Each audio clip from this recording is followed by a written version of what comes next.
Many people believe that life is just a random sequence of meaningless events. But what if there was an intelligence behind it all? Have you ever noticed how certain things seem to happen at just the right moment, as if following an invisible script? The problem is, most people don't know how to interpret these signs. They fight against the flow of life, trying to control the uncontrollable, only to find themselves trapped in the same mistakes. Carl Jung understood this well. He realized that hidden patterns govern both the course of human history and the life of every individual. Coincidences aren't always as accidental as they seem, and the challenges you face might actually be guiding you towards something greater. What you choose to do with these moments determines whether you remain stuck in the same cycle or finally awaken to a new reality. So, let me ask you, are you truly paying attention to what life is trying to teach you?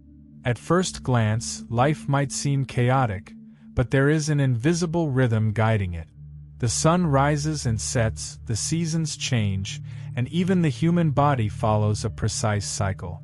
If nature operates with such order, could our existence really be exempt from this same principle? The problem is that, in the middle of a storm, the mind sees only chaos. But looking back, you start to realize that every event had a purpose, like pieces of a puzzle that only make sense once they come together. The struggles we face in life are not mistakes of fate but essential steps in our growth. A harsh winter may seem cruel, but it prepares the soil for spring. In the same way, difficult moments, no matter how unfair they appear, create unexpected opportunities. Many people panic trying to control the uncontrollable, but life doesn't require control, it requires understanding. Those who learn to recognize the subtle signs of reality realize that some battles are unnecessary and only prolong suffering. Human history is filled with repeating cycles. Empires rise and fall, crises come and go, yet the human psyche continues facing the same dilemmas, just in different forms. Likewise, individuals experience recurring patterns, repeating mistakes until they finally learn the lesson. If you've ever wondered why you keep attracting the same type of problem, maybe it's because you haven't yet deciphered the lesson behind it. Life doesn't punish or reward, it teaches. And those who don't learn the first time will keep repeating the same lesson until they do. Many people believe that everything happens without reason, that life is just a series of random events. But if you look more closely, you'll see that certain coincidences seem almost orchestrated. Who hasn't stumbled upon an unexpected solution at the exact moment they needed it? Or made a bad decision, only to later realize it actually saved them from an even bigger problem? Life has a peculiar way of organizing events, but not everyone pays attention. This doesn't mean there's a fixed script for each person's life, but rather that your choices always shape the paths that open before you. Sometimes, what looks like failure is actually just a redirection. The problem is that, in the rush for immediate answers, many people ignore the signs that could clarify what's happening. Instead of asking whether something was bad luck or good luck, maybe a more useful question would be, what is this trying to teach me? It's not about believing that everything is predestined, but about understanding that every action sets off a chain reaction. A random encounter can change an entire life path. A moment of failure can prepare the ground for future success. The difference between those who find meaning in life and those who feel lost lies in how they interpret events. Those who learn to look beyond the immediate realize that coincidences aren't always as accidental as they seem. Suffering is never welcomed, but there's no denying that it transforms us. When everything is comfortable, it's easy to fall into autopilot, drifting through life without much thought. But the moment a problem arises, the mind wakes up. Carl Jung believed that adversity is a call for transformation. And it makes sense. Just as a muscle only grows when challenged, the human psyche strengthens when facing difficulties. Who hasn't looked back on a tough experience and realized they became stronger and wiser because of it? Every achievement has a story of struggle behind it. An athlete improves only by training at their limit. An artist reaches mastery only after countless failures. Life is no different. Every obstacle carries a lesson, but only those who persist will access it. The real mistake is seeing difficulties as punishments when, in reality, they are invitations to grow. The world isn't out to get anyone. It simply tests those who are ready to evolve. That doesn't mean every pain has an immediate, clear purpose. Some losses feel unbearable. Some crises don't make sense at first. But if history has shown anything, it's that those who refuse to be defined by their suffering eventually find a way to transform it. The difference between those who move forward and those who remain stuck in the past is how they handle pain. Those who see adversity as an ally eventually realize that every fall was simply preparing them for something greater. Humanity likes to believe that it's always evolving, but the mistakes of the past prove otherwise. Wars, economic crises, injustices, everything has happened before, yet it keeps returning in new forms. Why does this happen? Because collective learning is fragile. The lessons one generation learns are forgotten by the next, which then has to go through the same struggles to understand what was already obvious. And if this happens on a large scale, the same applies to individual lives. If someone keeps facing the same problems over and over, it might not be bad luck. It might be a pattern that has yet to be understood. Carl Jung spoke about how the human psyche follows cycles. Moving to a new city, switching jobs, or even starting a new relationship changes nothing if the person remains the same. How many times has someone sworn they would never again make the same mistake, only to find themselves trapped in it once more? This happens because wanting change isn't enough. You have to understand what fuels these patterns. A person who always ends up in toxic relationships might believe the problem is with others, but deep down, there is something within them that attracts that kind of dynamic. Until this is confronted, the story will keep repeating itself. Ignoring life's patterns is like walking in circles while believing you're making progress.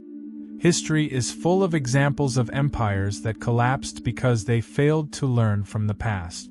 In everyday life, how many people sabotage their own opportunities by clinging to the same habit? Life presents the same tests until the lesson is learned. And the only way to break the cycle is to stop looking outward and start recognizing what needs to change within. What irritates you the most about someone else? Whatever your answer, there's a good chance it has more to do with you than with the other person. Jung explained this clearly. We project onto the external world what we have yet to resolve within ourselves. If something deeply bothers you about someone, it's because, in some way, it resonates within you. It could be a repressed trait, a hidden fear, or an unacknowledged desire. What we refuse to accept in ourselves, we see exaggerated in others. This happens all the time.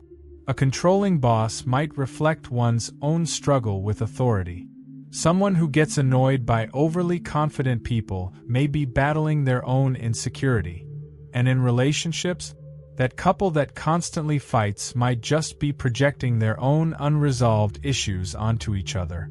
The problem is that, until this projection is recognized, it will continue to create conflict.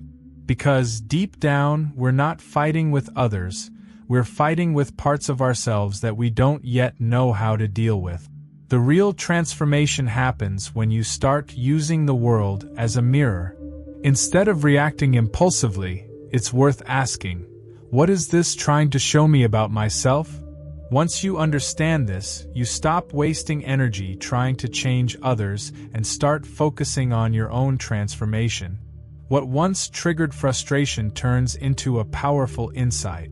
And over time, what used to provoke anger or resentment starts to lose its impact. Because when a wound is healed, it no longer hurts. Some coincidences are so precise that even the most skeptical people raise an eyebrow. You think of someone you haven't seen in years, and that same day they call you. Or you receive exactly the answer you needed at the most unexpected moment. Jung called this phenomenon synchronicity, events that, at first glance, seem unrelated but hold a deeper meaning. They are like little signs that life sends, but they go unnoticed by those who aren't paying attention. Synchronicity isn't just coincidence. It's an alignment between your internal awareness and the events unfolding around you. When the mind is scattered, these signs slip by unnoticed. But when there's clarity, life seems to respond on the same frequency. When you learn to observe, it becomes clear that life is constantly arranging small details that, when connected, make perfect sense. People who appear at the right moment, opportunities that emerge exactly when needed. It might all seem random, but is it really?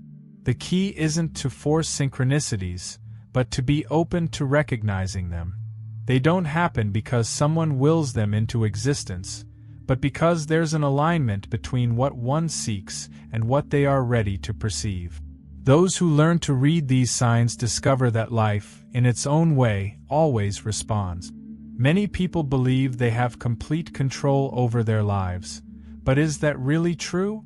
Most of the choices we make are deeply influenced by beliefs, traumas, and unconscious patterns we aren't even aware of. Jung said that until the unconscious is brought to consciousness, it will continue to direct our lives, and we will call it fate. In other words, true freedom only exists for those who deeply know themselves. Otherwise, a person may think they are making choices, when in reality, they are just repeating old habits and conditioning. Becoming aware of this can be uncomfortable, but it's essential.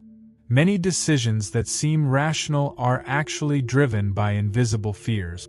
Someone might avoid opportunities because, deep down, they fear failure. They might stay in toxic relationships because they believe they don't deserve anything better. Or they might constantly seek external validation without realizing they were programmed for it since childhood. Free will only strengthens when a person asks themselves, is this choice truly mine, or is it just a reflection of what I was conditioned to believe? That doesn't mean we have absolute control over everything. There are greater forces beyond our reach, and accepting this is part of growth. But there's a big difference between acceptance and resignation. Those who learn to act on what can be changed while letting go of what is beyond their power find a rare balance. True freedom isn't about controlling everything. It's about being conscious of your own decisions and, more importantly, understanding what drives them. Life responds to those who know how to ask the right questions. The problem is that most people ask questions that keep them trapped in the same cycle. Why does this always happen to me? Or what did I do to deserve this? Don't bring useful answers. They only reinforce a sense of helplessness. The key is not to question life like a victim, but to ask in a way that leads to growth. Those who ask, what can I learn from this? Or what new possibility is emerging from this challenge? Open themselves up to real solutions. Everything changes when you learn to reframe your questions. Imagine two people who lose their jobs. One panics and asks why they had such bad luck. The other asks, what skills can I develop now? Or is this my opportunity for something better? Both went through the same situation, but how they interpret the problem completely changes what happens next. Life doesn't hand out ready-made answers, but it always sends signals to those who ask the right questions. The external world functions as a reflection of how we relate to it. If someone constantly asks, why does nothing ever work out for me? Their mind will seek reasons to reinforce that belief. But if they start asking, what can I do differently? They open a mental space to see opportunities that once seemed invisible. Life is not a monologue, it's a dialogue. And the quality of the answers we receive depends directly on the quality of the questions we ask. The idea of destiny has always sparked debate. Is everything already written, or do we shape our own path? The truth is, destiny is not a fixed line, it's a field of possibilities. It's not a predetermined script but a series of paths that unfold based on the decisions we make throughout life. Think of a river. It has a natural direction, but within that flow there are choices: going with the current, swimming against it, or finding a new route. The mistake many people make is waiting for the meaning of life to be revealed from the outside. But meaning is not something you discover, it's something you create. Jung said that humans need purpose to live, and without it, even the greatest achievements feel empty. That's why so many people, despite material success, still feel an internal void. True destiny is not found in circumstances but in how we interpret our path. Every choice alters the journey. Opportunities arise for those prepared to recognize them. One person may see an obstacle as a punishment, while another sees it as an invitation to grow. The real question isn't whether destiny is already written, but whether we are living consciously or simply letting life carry us along. Those who take responsibility for creating meaning realize that, in the end, destiny is less about what happens and more about what we choose to do with it. The idea that everyone must fight alone to secure their place in the world is one of the biggest modern myths. Nature proves otherwise. No tree grows in isolation. Its roots connect with others, exchanging nutrients and information. The same is true for humans. The greatest advancements in history didn't come from isolated individuals, but from the collective efforts of minds working together towards something greater. Yet many people believe that asking for help is a sign of weakness when, in reality, knowing how to connect with others is one of the greatest strengths a person can have. The biggest mistake is confusing independence with isolation. No one builds anything truly great alone. The most successful entrepreneurs have brilliant teams. The most talented artists were influenced by mentors. Even the deepest knowledge comes from the exchange between generations. But ego often gets in the way of collaboration. People feel the need to prove their worth alone, believing that relying on others means failure. And in the end, they become limited by their own stubbornness. Those who understand that life is a cooperative game learn much faster and go much further. This doesn't mean that no one should develop their own strength. On the contrary, individuality is essential. But the difference lies in mindset. Collaboration is not dependence, it's the act of combining strength. Those who learn to connect with the right people, build genuine relationships of mutual exchange, and recognize that they don't have to carry the world on their shoulders will find a much lighter path. In the end, life isn't about who gets there first. It's about who builds something truly meaningful. True wisdom doesn't come from accumulating theoretical knowledge, but from the ability to interpret life on a deeper level. A wise person doesn't panic in the face of challenges because they understand that everything is part of a greater process. They don't try to control everything because they've already learned that some forces lie beyond their grasp. Instead of fighting against the flow of existence, they learn how to use it to their advantage. This is what separates someone who is constantly frustrated from someone who finds peace even in the midst of life's storms. What distinguishes the wise is not the absence of mistakes, but how they deal with them.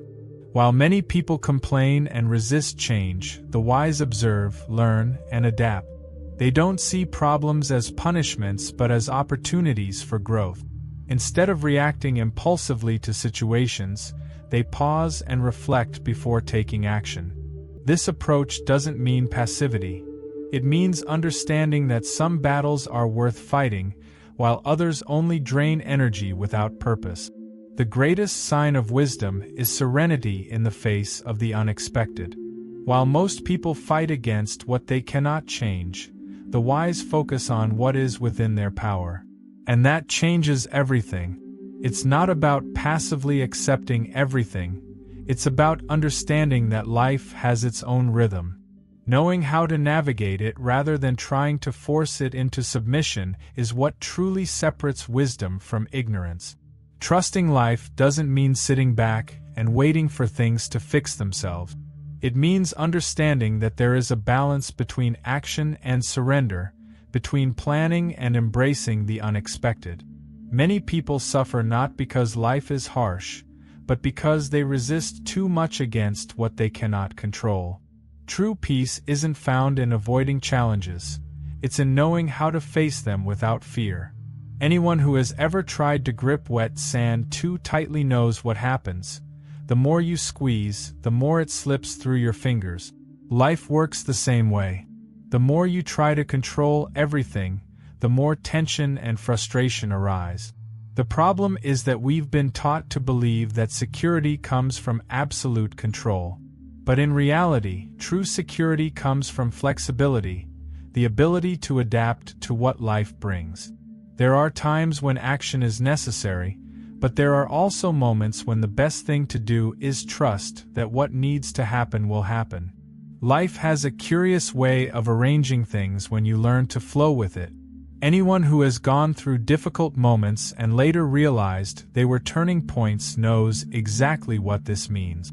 The key isn't to give up, but to learn when to take action and when to let go.